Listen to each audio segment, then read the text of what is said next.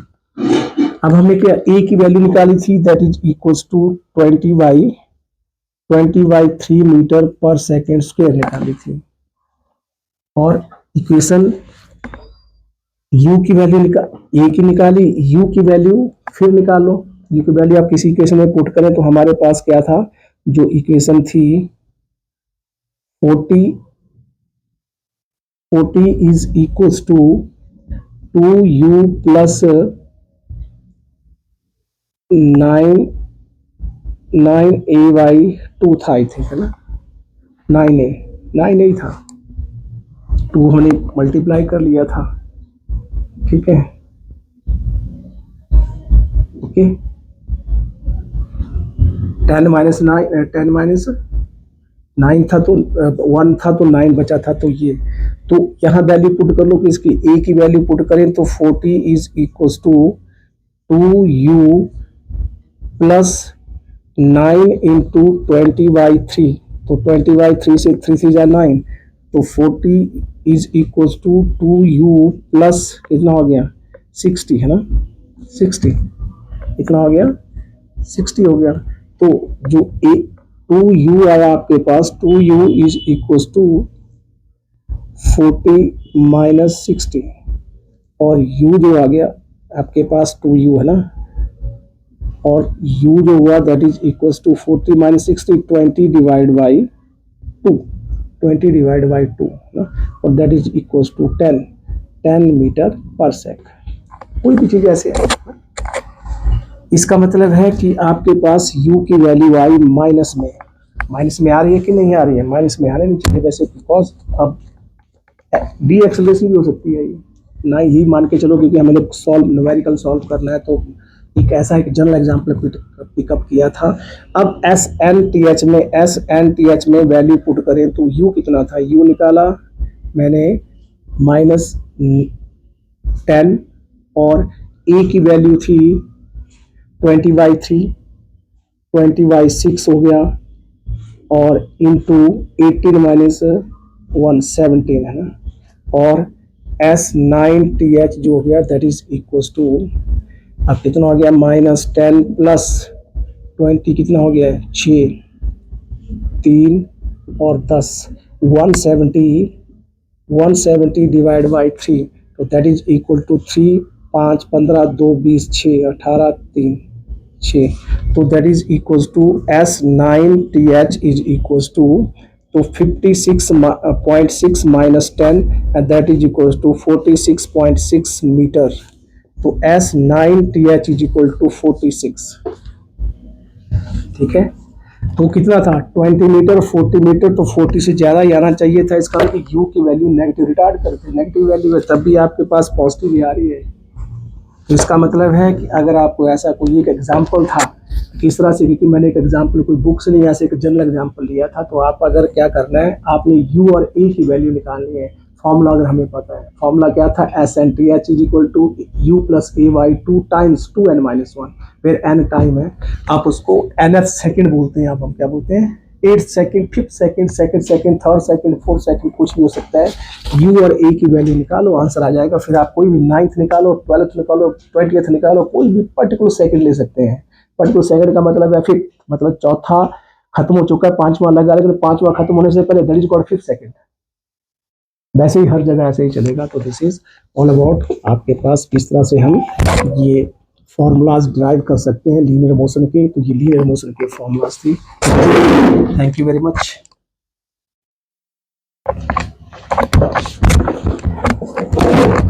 Hello everyone, how are you? Myself Ramesh Thakur.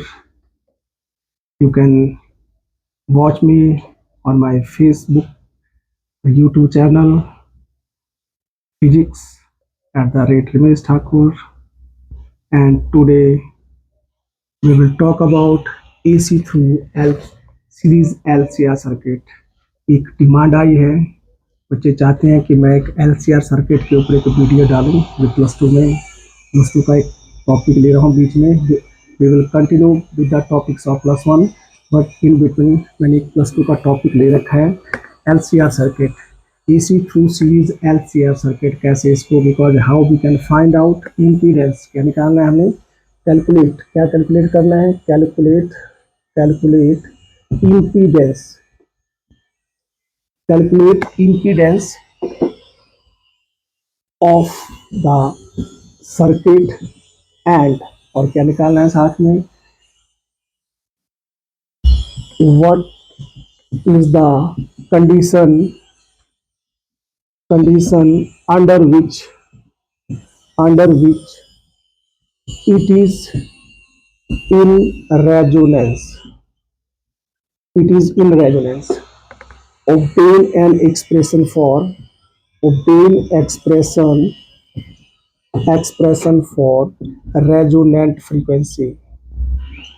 resonant frequency के लिए expression निकालनी है हमें। ये आर्टिकल है आपके पास, क्या निकालना है, एक तो हमें इसका इम्पीडेंस निकालना है और ये बताना है कि LCR सर्किट एट रेजोनेंस कब होता है। It's important article. ये 5 नंबर के लिए बोर्ड्स के लिए, स्टेट बोर्ड्स के लिए बहुत इंपॉर्टेंट क्वेश्चन है। वहाँ पे it can be asked in 5 marks, तो इट्स वेरी इजी आर्टिकल। तो मैंने क्या मान लिया, एक register, R stands for resistance, C stands for capacitance, and L stands for inductance. A resistor of resistance R, an inductor of inductance L, and a capacitor of capacitance C. They are connected to an AC source, okay, of voltage EMF that is equals to V0 sin omega t। इस source की है, इसमें current flow कर रहा है। Current आपके पास अलग अलग होंगे, इसका हम करंट की डायरेक्शन दिखा सकते हैं। करंट एरो ना भी लगाए तो फर्क नहीं पड़ता। C is equals to what, it is connected to an AC source. हमें पता है कि AC फ्लक्चुएट करती है, लाइक दैट AC के पास एक साइकिल में 2 हाफ साइकिल होते हैं। यहाँ पर 0, यहाँ पर T, यहाँ पर T/2, यहाँ पे 3T/, यहाँ पे T/, आपके पास यहाँ पे 3T/4, यहाँ T/4, 0T/4, T/2, 3T/4, ये 2 हाफ साइकिल्स होते हैं। और ओके जी, अब हमें क्या पता है कि जब एसी रजिस्टर में से पास करती है, आप लोग जानते होंगे virtual value of current IV से या IRMS से रिप्रेजेंट करते हैं। इसी को हम इफेक्टिव वैल्यू ऑफ करंट भी बोलते हैं। सिमिलरली वोल्टेज की इफेक्टिव वैल्यू को VF या VRMS बोलेंगे या IV बोलेंगे, वर्चुअल बोलेंगे। और पीक वैल्यू जो वर्चुअल वैल्यू और आपके वोल्टेज का VRMS BV बोलते हैं इसको। ओके, और जो ये होती है जो virtual value that is equals to I0/√2 के बराबर होती है और V0/√2 के बराबर होती है। Peak value in virtual value का, फिर I0 is peak value of current, maximum value of current in the circuit.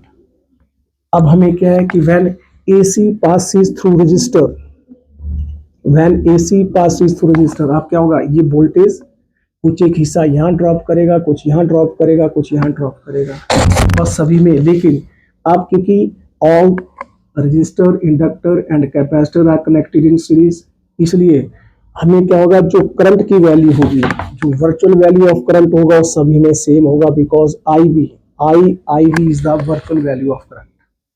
ठीक है, मान लेते हैं इसका जो हिस्सा यहाँ ड्रॉप कर रहा है उसको लिख रहा हूँ, that is equals to VR is the voltage drop across register, register जो वोल्टेज ड्रॉप करी उसको VR लिख रहा हूँ।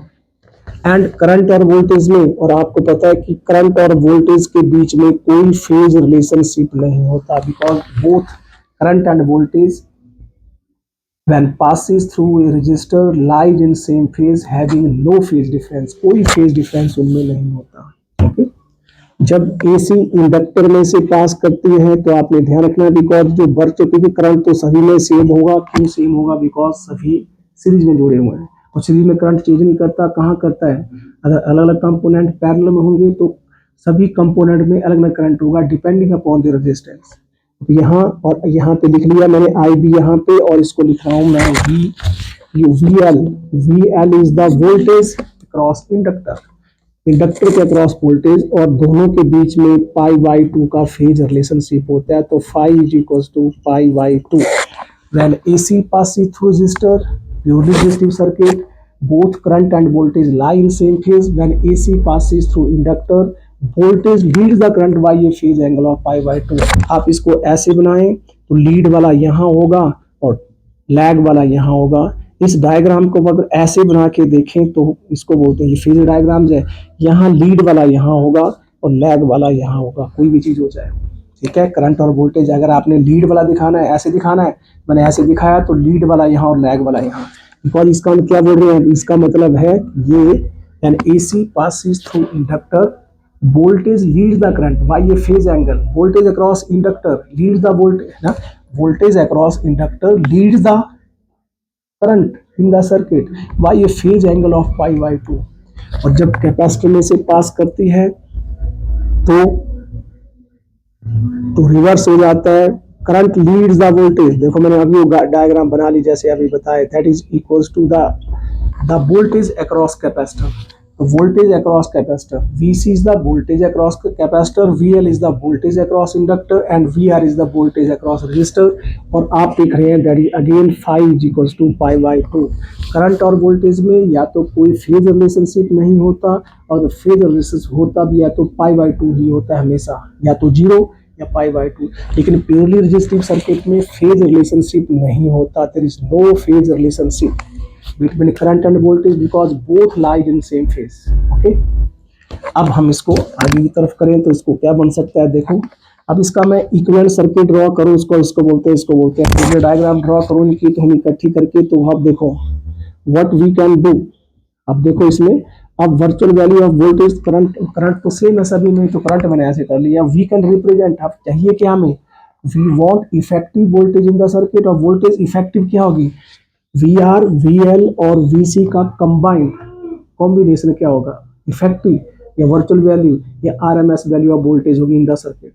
अब आपके पास क्या किया, we can represent voltage across inductor that is VL, register VR and capacitor VC as vectors. क्या करें, इसको उठा के यहाँ रखें तो आई बी तो वहां चला गया, मैंने इसको क्या कर लिया, मैंने एक वेक्टर से रिप्रेजेंट कर लिया जी, इसको लेट इट वेक्टर लिख लिया मैंने, that is O A vector लिख लिया जी। किसको लिखा, वोल्टेज अक्रॉस रजिस्टर को मैंने एक वी आर लिखा, V R is the represent कर लिया, इसका मतलब है ओ ए is equals to VR and that is equals to VR.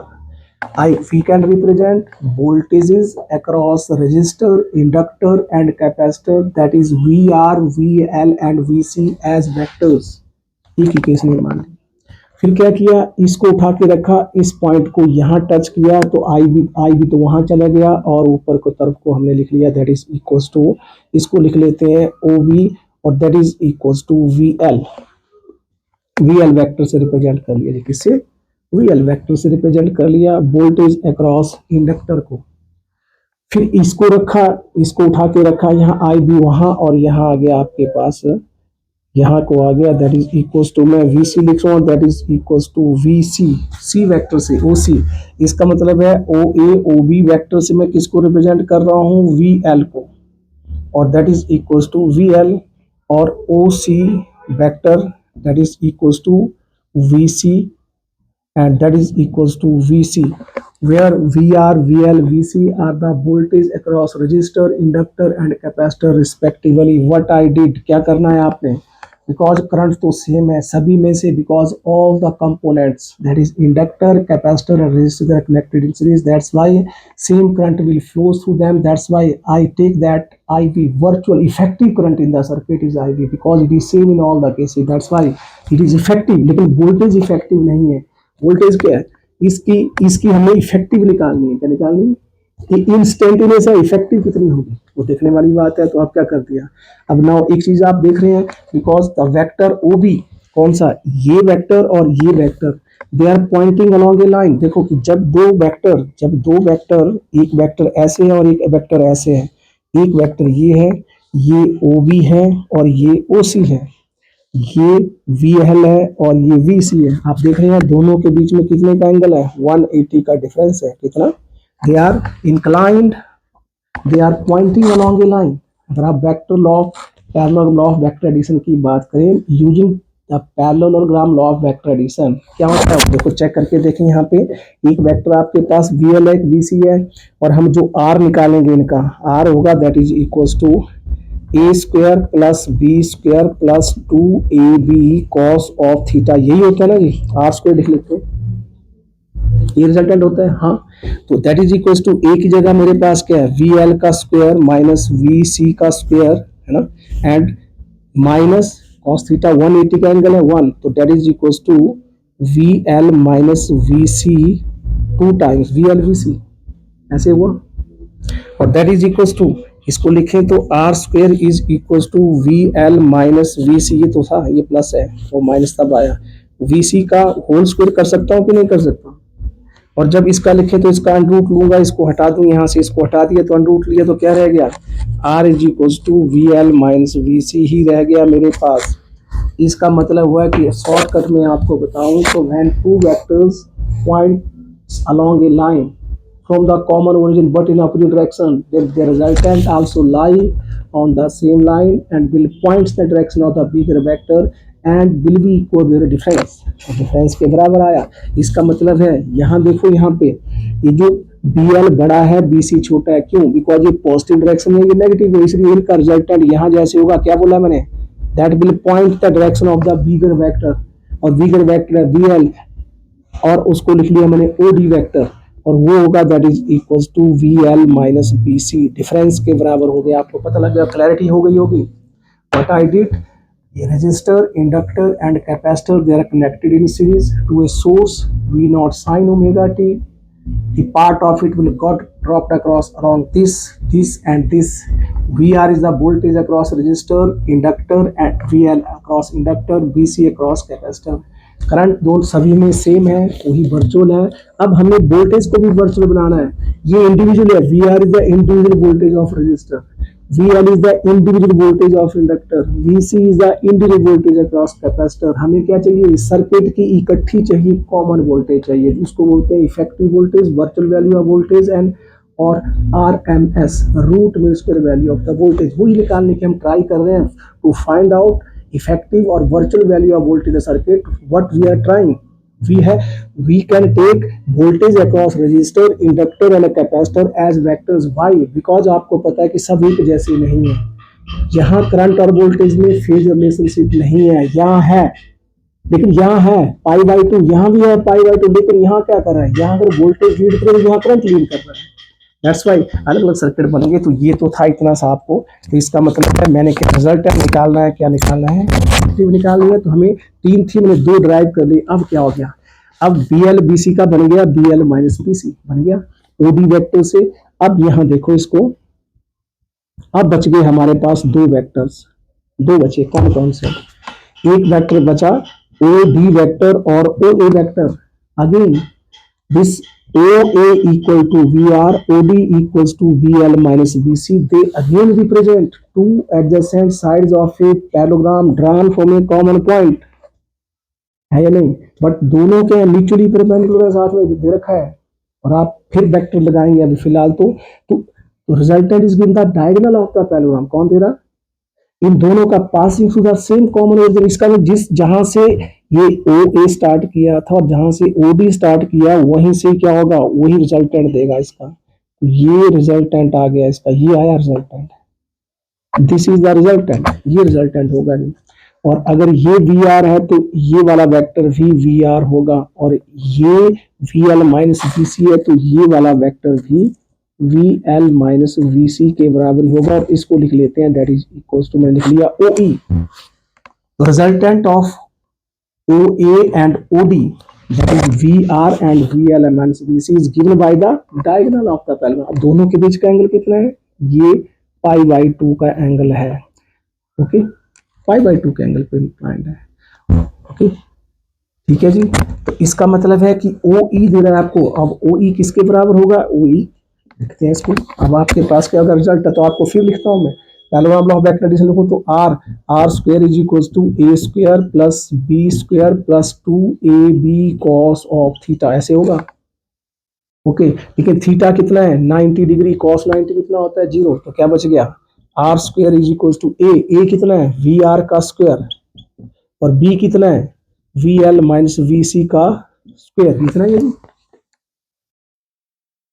और रिजल्टेंट किस कौन दे रहा है, डायगोनल कौन सा दे रहा है, ओ ई. क्या दे रखा है, ओ ई दे रहा है ना, ओ ई का स्क्वायर. और उसको लिख लेते हैं, that is equals to V R M S. क्या लिख लूं, ये वर्चुअल वोल्टेज आ गया अपने आप, ये आई इफेक्टिव आ गई अभी. तो इसको लिख रहा हूं मैं क्या, वी आर एम एस. इसको ओ ई क्या है, फाइनल वोल्टेज क्या है, रिजल्टेंट किसका, इन तीनों का, किसका, वी आर, ये था V R B C B L का रिजल्टेंट. उसके लिए हमें वी एल बी सी का रिजल्टेंट निकालना पड़ा पहले, वो ओडी आया. फिर हम ओडी और ओ ए का रिजल्टेंट निकाल रहे हैं, वो आपको ओ ई दे रहा है. और ओ ई को क्या लिखा मैंने, V R M S that is equal to this the voltage, because ये सभी वोल्टेज है, voltage plus voltage, voltage plus voltage is equal to voltage. कौन सी वोल्टेज आएगी, effective voltage, virtual value voltage. तो देयरफॉर अब आपके लिखेंगे तो क्या बन गया, अब इसी को ये करें तो क्या बन गया ना, आपके पास है, लिखो फ्रॉम, अब बन गए from from right angle triangle. कौन सी है, ओ ए ई में क्या लगाएंगे, ओ ओ ई का स्क्वायर प्लस ओ ए, ठीक है, ओ ई का square is equals to O A का स्क्वायर प्लस ए ई का स्क्वायर. अब मैं खाली कॉन्क्रीट लिख रहा हूँ बिकॉज मैं इस कॉस 90 वाला हटा दिया. क्या होता है, इसका मतलब है कि रिजल्ट, अगर हमने क्या निकाला, ओ ई निकालना है, अगर ये दोनों पैरेललोग्राम की दो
में कॉमन है तो क्या बच गया, बच गया आपके पास R square plus X L minus X C का होल स्क्वेयर, है ना, ऐसे बच गया। आई बी क्या था, कॉमन था, ले लिया मैंने, आई बी स्क्वेयर कॉमन ले लिया, बिकॉज देखना का स्क्वेयर है इसलिए आई बी बाहर लेंगे तो ऐसे बन गया। अब बी आर एम एस निकालेंगे तो कैसे बन जाएगा, फिर इसको देखें। अब हम बात कर रहे हैं V R M S that is equal to, पहले स्क्वेयर था, यहाँ रह जाएगा आई वी अंडर रूट ले लिया है, और वहाँ रह जाएगा R square plus X L minus X C का whole square and whole under root. Okay, क्या बन गया जी, V R M S it means effective value of voltage in the LCR circuit is equal to V R M S that is given by this. कैसे निकाला, ये है, इसको बोलते हैं फेजर डायग्राम। हमने इसका इक्विवेलेंट सर्किट ड्रॉ कर लिया, इसके लिए किया to find out effective voltage और वर्चुअल वैल्यू ऑफ वोल्टेज और root means value of voltage in the circuit and that is equals to V R M S. आपको पता होगा जब आपने पढ़ा होगा that is virtual value of current, virtual value of voltage, find the, है ना, करंट की virtual value R M S value निकालो और मीन वैल्यू निकालो, इस तरह से किया होगा। और इसको मैं लिख सकता हूँ, और I can write V R M S that is equals to I V, और इसको लिख लिया मैंने जेड, क्या लिख लिया जी, Z, where Z is Z क्या है यहाँ पे, जेड इज द इम्पीडेंस है, what is Z, where Z is impedance of series LCR circuit. It is the impedance. impedance क्या होता है, टोटल रेजिस्टेंस। देखना, इसका मतलब है कि R, जो R है, जो XL है, जो XC है और जो Z है, ये सारे क्या है, रेजिस्टेंस ही है, क्या है, और सबका यूनिट ओहम ही होता है, भी ध्यान रखना आपने, क्या होता है जी, सब यूनिट ओहम है। इसका मतलब है R में XL, XC और Z में कोई फर्क नहीं है। जब एक अकेले है, ये अकेले का, जब एक से ज़्यादा दो आएंगे, मान लिया R और XL आ गया ना, दो सर्किट है, RC सर्किट है, RL सर्किट है, LC सर्किट है, LR सर्किट है, LCR सर्किट है, तो Z बनता जाएगा इफेक्टिव। इनका इस सारे सर्किट का इफेक्टिव मतलब रजिस्टर, इंडक्टर और कैपेसिटर का मिल करके कितना रेजिस्टेंस ऑफर कर रहे हैं circuit, that is called impedance. तो impedance is nothing the total resistance offered by any circuit having more than one component. मतलब जब रजिस्टर, इंडक्टर, कैपेसिटर अकेले हों तो उनके अपने रजिस्टर का रेजिस्टेंस आर, इंडक्टर का XL, कैपेसिटर का XC। लेकिन जब इनमें से कोई दो इकट्ठे आएंगे तो उसको इम्पीडेंस बोलते हैं, total resistance offered by the circuit to the flow of AC fluid. Okay, तो अभी हमने इम्पीडेंस की बात की, जेड, और जेड किसके बराबर है, that is equals to R square plus XL minus XC का whole square and whole under root. This is the, अगर आपको आता है इतना सा कि obtain an expression for the impedance of series LCR circuit, then this is all about, यहीं तक ही हो गया है, तो आपका सर्किट यहीं खत्म हो गया। लेकिन अब आपके पास है, ये कहता है कि जब अब आपके पास है रेजोनेंस, किसकी बात कर रहे थे हम, अब हम बात कर रहे हैं रेजोनेंस की, किसकी, रेजोनेंस। अब ये LCR सर्किट एट रेजोनेंस कब होता है, it is said to be in resonance when it allows maximum current to flow through it. क्या करेगा, the LCR circuit is said to B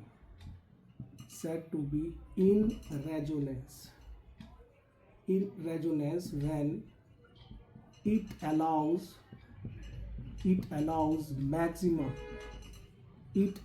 maximum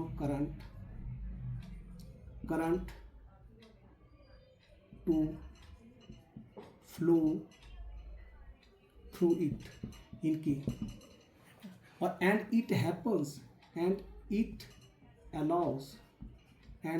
allows maximum current at a particular frequency, ना, particular frequency when XL is equals to XC, है ना, ठीक है, frequency and is called resonant frequency, और इसी को ही हम रेजोनेंट फ्रीक्वेंसी बोलते हैं। देखिए इसको न्यू रेजोनेंट फ्रीक्वेंसी से नाम से जानते हैं। रेजोनेंट फ्रीक्वेंसी कब होगा, इसका मतलब है देखो कि LCR सर्किट एट रेजोनेंस कब होगा, जब ये मैक्सिमम करंट अपने में से पास करता है। ठीक है, अब ऐसा क्यों, बिकॉज हम इस LCR सर्किट को एज ये एक्सेप्टर ACCEPTUR ये एक्सेप्टर सर्किट होता है। इसका मतलब it can act as a receiver, ये रिसीवर का काम करता है। रेडियो टीवीज में क्या होते हैं, रेडियो टीवी में जो हमारा एंटीना होता है ना, ये एंटीना का काम करता है। क्या करता है, बहुत सारे करंट, बहुत सारे इनके सिग्नल में से किसी एक पर्टिकुलर सिग्नल को कैच करता है। और कौन सिग्नल किस सिग्नल को कैच करेगा, जितना करंट आपके जिसकी फ्रीक्वेंसी, जिस फ्रीक्वेंसी के ऊपर आप अपने अपने रेडियो को ट्यून करेंगे और जिस फ्रीक्वेंसी पे सेट करेंगे उसी फ्रीक्वेंसी की वेव्स को पकड़ने का काम करेगा। बिकॉज ब्रह्मांड में सब तरह की वेव्स होंगी और वो क्या करेगा, आपका रेडियो, आपका टीवी एक पर्टिकुलर टाइम में किसी पर्टिकुलर फ्रीक्वेंसी के सिग्नल को कैच करने का काम करता है। और उसका क्या कोई इलेक्ट्रिकल सिग्नल है तो उसके बाद करंट भी होगा। इसका मतलब है कि इन रेजोनेंस होगा, जिस करंट के साथ वो करंट आ जाएगा सर्किट में, और वही उसी का डिस्प्ले वो है वो आपके पास ऑडियो वीडियो जो टीवी पे चल पड़ेगा। रेडियो पे खाली क्या आएगा, ऑडियो ही आएगा। इसका को पर्टिकुलर फ्रीक्वेंसी का सिग्नल जिसका करंट मैक्स होगा, इसका मतलब कि जिस आपका जो रेडियो सेट जिस फ्रीक्वेंसी के ऊपर उसको आप सेट करेंगे उसी फ्रीक्वेंसी के सिग्नल को कैच करेगा थ्रू इस LCR सर्किट, जिसको मैं एक एंटीना और रिसीवर का, that's why LCR circuit is a acceptor circuit. अब इसकी प्रैक्टिकल इम्प्लीकेशन है ये, क्या ये, it's the practical implication of LCR circuit. आप सोचेंगे भाई क्यों पढ़ रहे हैं हम इसको, दैट्स व्हाई ये किसका, एक रिसीवर का काम कर रहा है। बहुत सारे सिग्नल में से किसी पर्टिकुलर सिग्नल को पकड़ के लाना है। अब क्या करना, अब जिस फ्रीक्वेंसी का सिग्नल आप अपने रेडियो पर जिस फ्रीक्वेंसी पे ट्यून करेंगे, देखेंगे कैसे ट्यून करेंगे। अब फिलहाल तो रिसीवर का काम कर रहा है, तो पर्टिकुलर फ्रीक्वेंसी लिखने कब होता है, देखो it allow maximum current, it allows maximum current. Current maximum कब होता है, जब इम्पीडेंस मिनिमम हो, क्या हो, अब current is maximum and impedance आपके पास है, करंट इज, दूसरा क्या हो जाएगा, current in LCR circuit will be maximum when its impedance is minimum, when its impedance is minimum, and impedance is minimum when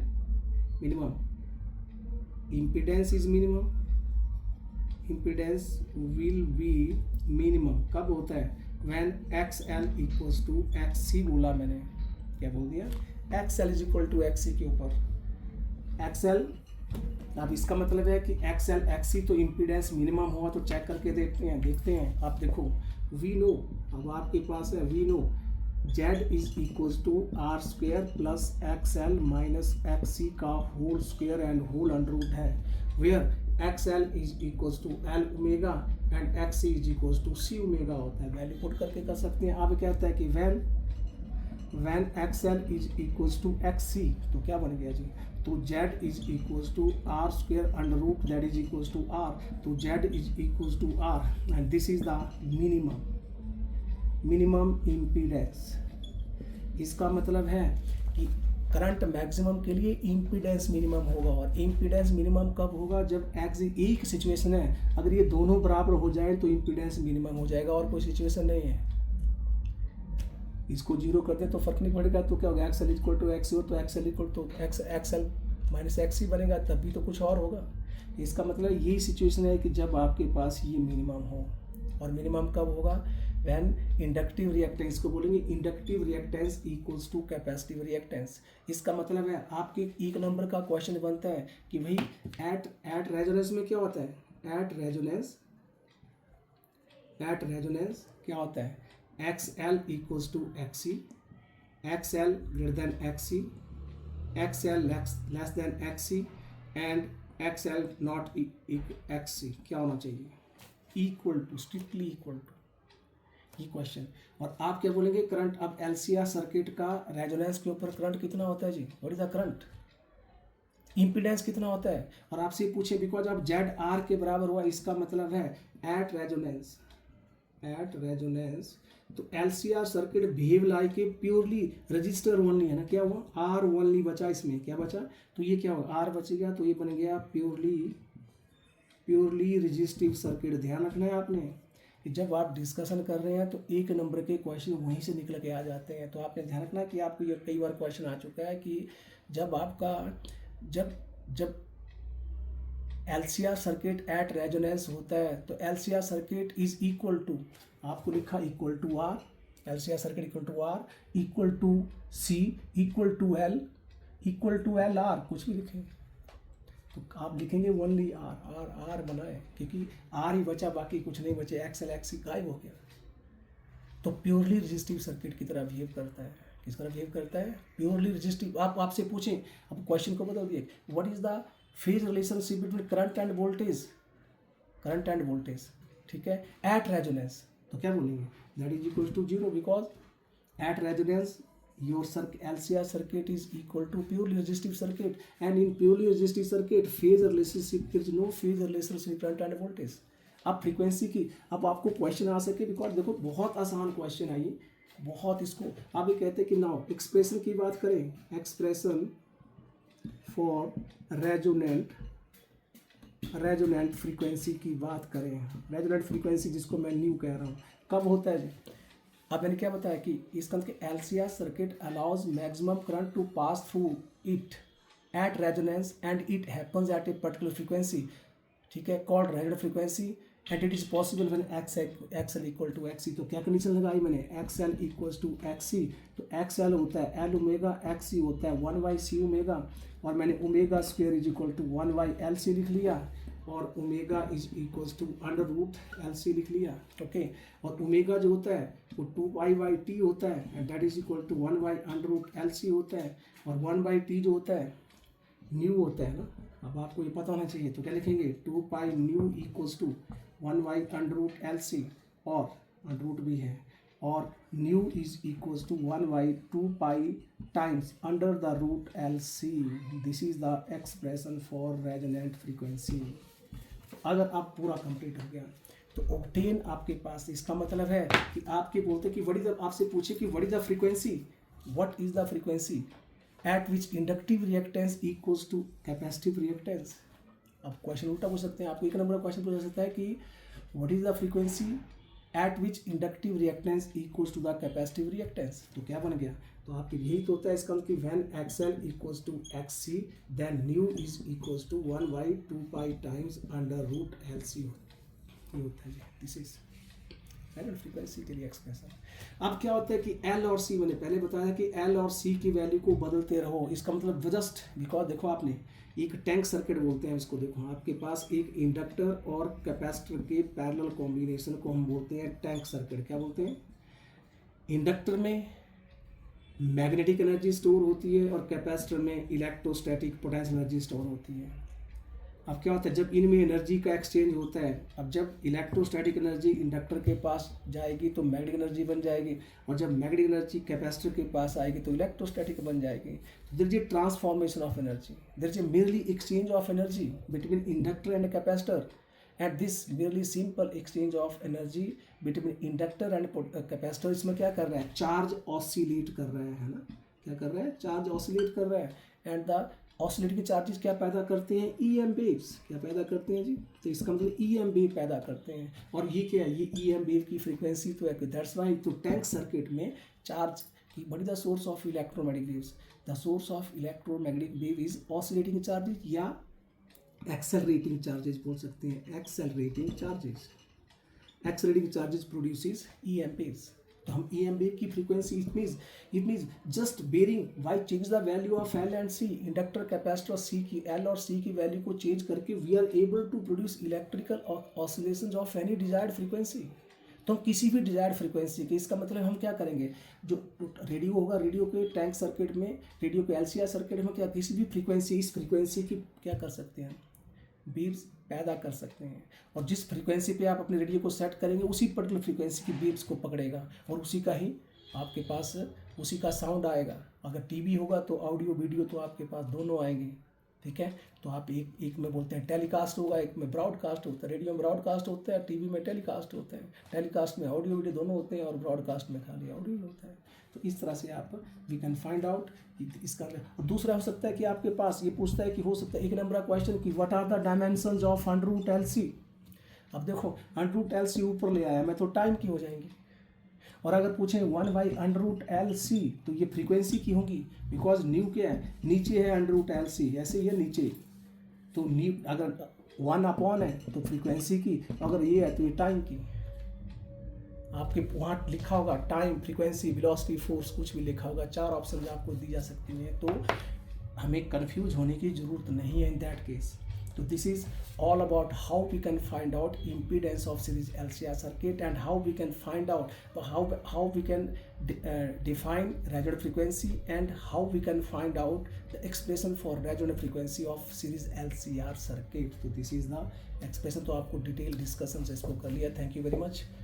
thank you. Video कैसा लगा? जिनको ये डिमांड पे मांगा गया था कि हमें ये इसको सिखाएं, तो this is all about series LCR circuit. Thank you very much.